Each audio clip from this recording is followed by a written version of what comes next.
I recommend a simplified answer to that question. Eat as much fruit as you care for. Eat as much vegetable matter as you desire. There are reasons why we have introduced don't eat late at night, and it's been for weight control. There are reasons why we've introduced food combining, and it was for weight control. There are reasons why we've introduced the idea of eating smaller portions, and it was for weight control.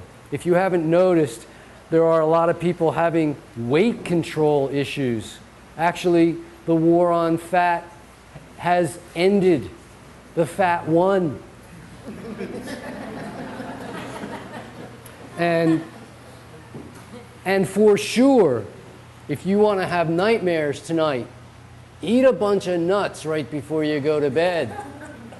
If you want to have restless sleep, eat food that requires a lot of digestion right before you go to sleep. If you want to have sleepless rest, worry, and you can have sleepless rest. You want to have restless sleep, eat foods that are difficult to digest. Eat too much food, more than your digestive capacity. Eat foods that are not combined well, or foods for which we're not designed to even eat in the first place. Foods that we're not designed to eat in the first place. And you will find yourself struggling throughout the night.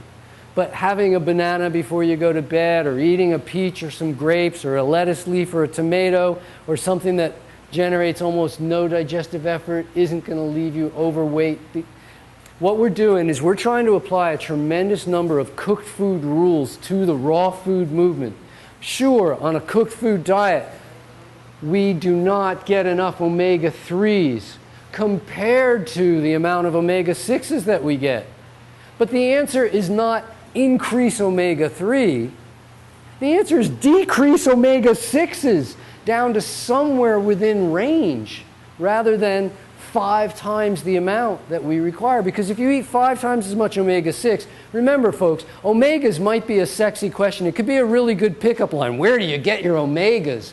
But omegas are nothing other than fat. Nobody comes up to you as a pickup line and says, where do you get your fat?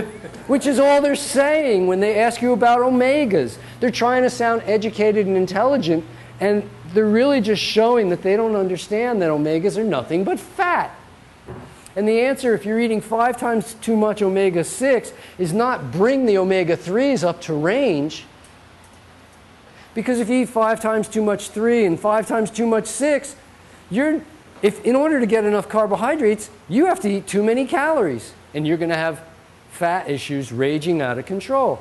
The answer is bring the fat down to recommended quantities. If we bring the fat down to 3 to 9, if we bring the proteins down to 3 to 9.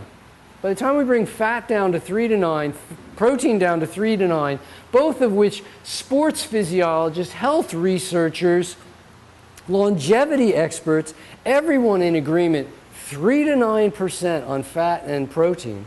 It only leaves us one place to go on carbohydrate intake, which is 80 plus. This is the making of the 80-10-10 concept. It's not my idea. I just coined the phrase and applied the raw food diet to the concept that the scientists have already taught us made the most sense, that we're looking for an absolute minimum of 80% of our calories from carbohydrate and an absolute maximum of 10% from protein, 10% from fat. This is not the target. 80-10-10 is not the target. Above 80, below 10.